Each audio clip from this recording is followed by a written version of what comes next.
Hello, my friends. Washington's political class has just handed us another glossy document, another national security strategy. And once again, the talking heads are poring over every comma as if decoding scripture. They celebrate the fact that, on paper, the United States no longer lists Russia as a direct threat, and they spin that as some kind of great breakthrough. In Moscow, people are not so naive. From the Kremlin's point of view, the interesting part is not what the Americans wrote, but what they left out and what they plan to do, regardless of what's written. Dmitry Peskov was very clear about this. Yes, he noted, it is formally a positive sign that Russia is no longer explicitly named as the central enemy. Yes, in theory, this could create the basis for a more constructive framework on Ukraine, but Russia has lived through too many beautiful concepts coming out of Washington to take any of it at face value.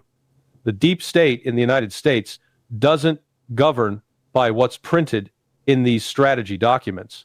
It governs by what it does in secret, by what it organizes behind closed doors. That's the first hard lesson of this war.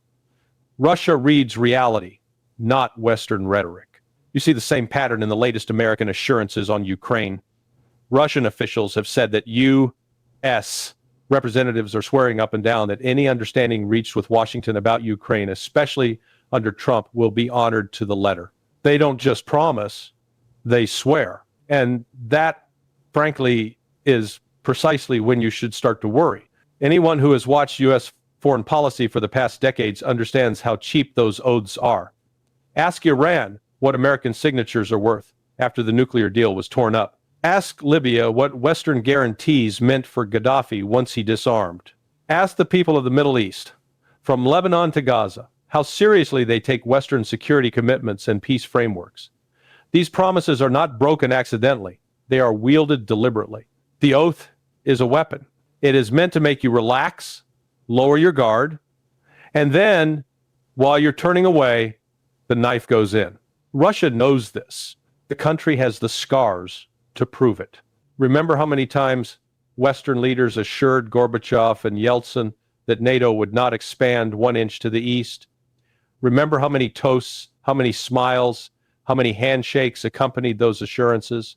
Then look at the map today, with the alliance pushed right up against Russia's borders, and tell me what those oaths were worth.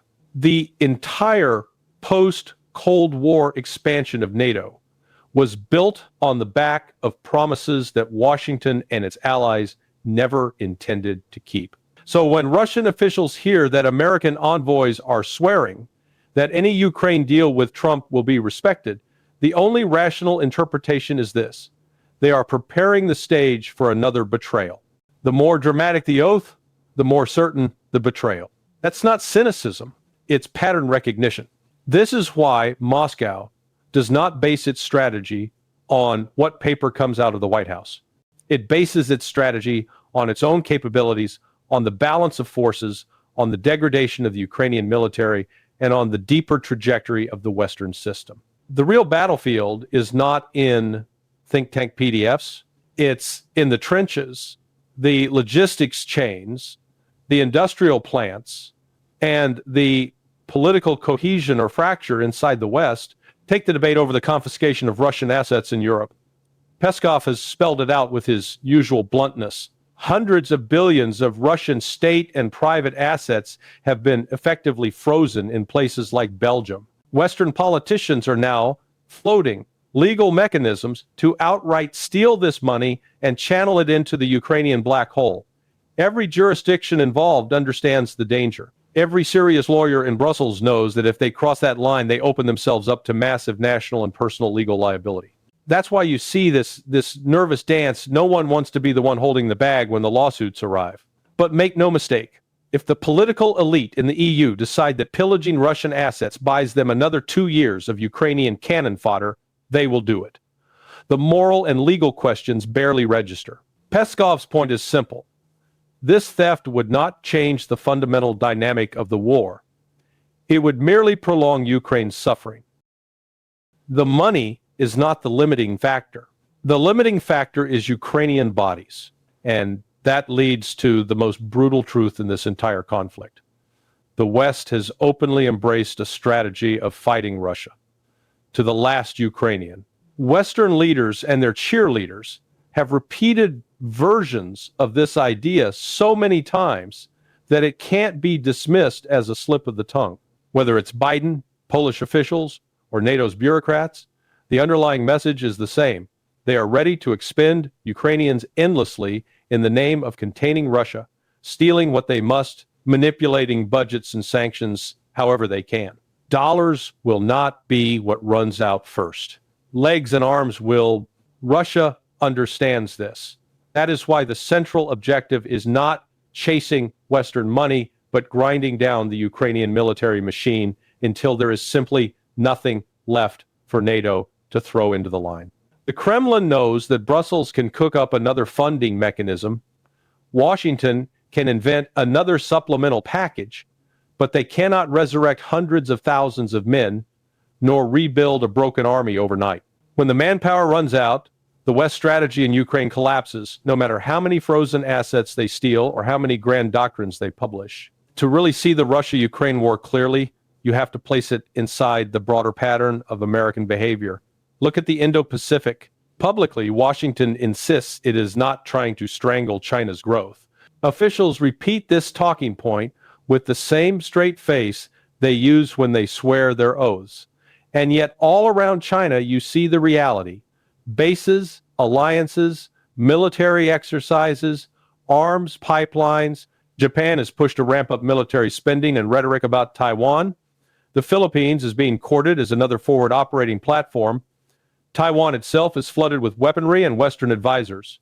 The map doesn't lie. There is no independent Japanese policy toward China in this context.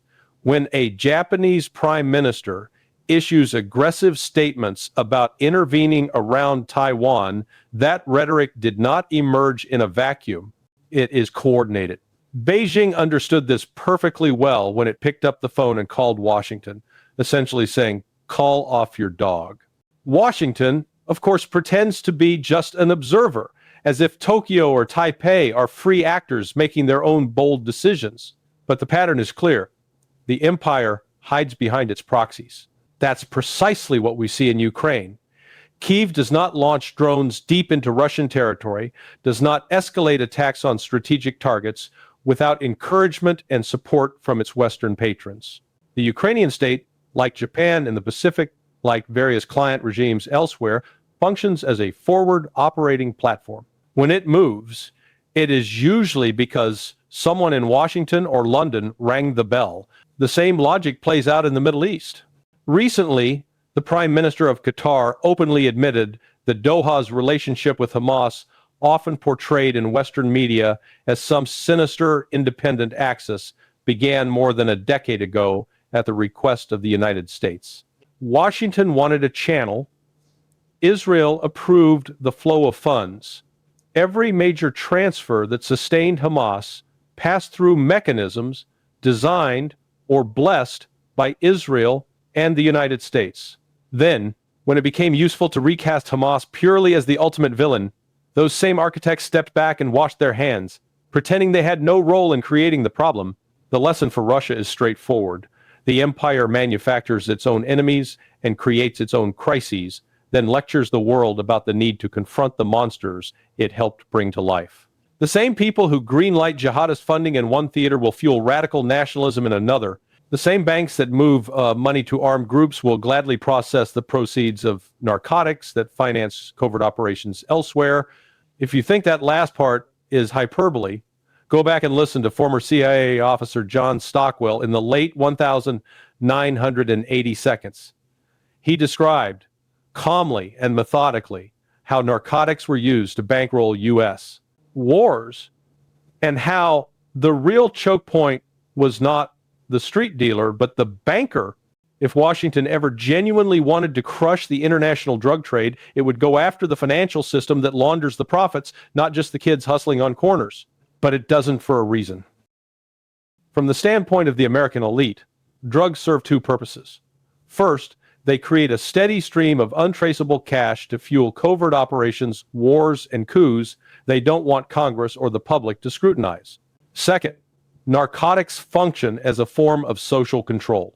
A population that is numbed, addicted, or chasing the next high is less likely to question why billions are being poured into Ukraine, why NATO is inching toward direct confrontation with a nuclear power, why Washington is stationing forces halfway around the globe. Add to that the machinery of censorship, and you begin to see the full architecture. It's not enough to sedate people with substances. You also have to sedate them intellectually. Platforms shadow ban or erase voices that present an alternative view on Ukraine. Accounts that question NATO's narrative find themselves demonetized, throttled, or simply deleted. All of it is wrapped in the language of combating disinformation. But the practical effect is simple. Keep the public from hearing that Russia might have a legitimate security concern, that Kyiv's government is not a holy democracy, that the West bears direct responsibility for this war. And yet, as repressive as this apparatus is, it has limits. It is relatively easy to suppress one or two dissenting analysts. It is harder to silence dozens. Once you start talking about thousands or millions of people rejecting the narrative, the dam breaks. That is exactly what terrifies Western elites about the Ukraine conflict. They know that if enough people understand that this war was provoked, that it is being prolonged for geopolitical games, their whole moral edifice begins to crumble. At the same time, they still have plenty of help from within our own information space. Look at the cottage industry of geopolitical experts in the West who simply recycle the talking points of CNN, the BBC, or the State Department. They will solemnly tell you that Russia's operation in Ukraine was unprovoked, that NATO's expansion was benign, that sanctions are a noble tool to defend democracy, that Ukraine must fight on indefinitely no matter how many young men are fed into the trenches. Before Ukraine, these same voices blessed interventions in Venezuela, bombing campaigns in the Middle East, sanctions on any country that dared to resist Washington's will. The labels changed: dictator, terrorist, aggressor, but the script is the same. What do these commentators actually contribute? Nothing, except a human face for the empire's messaging. They give moral cover to the policy of fighting Russia down to the last Ukrainian, of looting Russian assets with legal sophistry, of escalating NATO's presence right up to Russia's borders while pretending that Moscow is the only aggressor in the room. They are not independent analysts. They are amplifiers for the system. Russia has to navigate this minefield with a cold eye. The Kremlin knows the West will continue to look for money by raising budgets, by issuing debt, by stealing frozen assets to keep the conflict going. It knows Europe is willing to sacrifice its own industry and its own citizens' living standards by cutting itself off from cheap Russian energy, all while posturing as the defender of freedom. It knows that Washington will happily lecture Europeans about migration or defending Western civilization, even as it was the United States that detonated the relationship with Russia and pushed Europe into an energy and security crisis. There is a way out for Europe, but it requires a level of strategic independence its current leadership has not shown. If Europeans truly want to stand on their own feet, as distant American officials like to urge, they could start by weaning themselves off U.S. arms and diversification of their economic partnerships. The moment Europe begins buying significant quantities of high-end systems from Russia or China or building its own, instead of functioning as a permanent export market for the American military-industrial complex, the tone in Washington will change overnight. For now, however, European elites prefer dependency. They prefer to grumble about American arrogance while dutifully following orders on Ukraine. So where does that leave Russia? It leaves Russia exactly where it has always been in this conflict, relying on itself. Not on Western signatures, not on Western oaths. The war in Ukraine was forced on Russia by an aggressive NATO policy that pushed too far, too fast, while ignoring every warning. The West armed and trained Ukrainian forces for years looked the other way as extremist currents were empowered in Kyiv and sabotaged every serious attempt at a negotiated settlement. Today, instead of seeking a genuine peace, the West openly embraces a strategy that burns Ukrainians as fuel to weaken Russia, steals Russian assets to keep the fire going, and hides all of it behind a wall of propaganda. Against that, Russia has two fundamental advantages. First, its leadership and its society understand that this is existential. This is not a discretionary expedition like Iraq or Libya. It is a battle over Russia's security, its place in Europe, and its long-term sovereignty. That clarity gives Moscow staying power that the West, with its short electoral cycles and its fractured societies, simply does not possess. Second, Russia is not alone. Whatever Washington writes in its grand strategy documents, the reality is that countries like China, Iran, and much of the global South see through the charade. They know from their own histories what Western promises are worth. They have watched NATO creep up on Russia's borders. They have watched assets seized. They have watched sanctions used as a bludgeon. And they understand that if Russia is broken in Ukraine, they are next in line. In that sense, the Ukraine conflict is about far more than Donetsk or Crimea. It is a test of whether the old imperial model built on lies, on broken promises, on proxies and plunder can still dictate terms to the rest of the world. Russia has chosen to say no. It is paying a heavy price, and it will pay more before this is over. But it is forcing the system to reveal itself, to show the world that behind the polished language of rules-based order lies the same deep state that uses drugs, coups, economic warfare, and proxy armies to maintain control. The West may keep swearing that this time they are serious, that this time you can trust them on Ukraine. Russia has learned the hard way not to listen.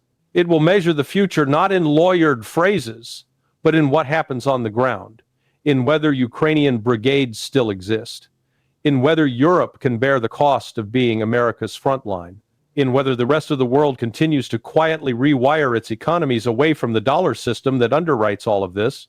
Words are cheap.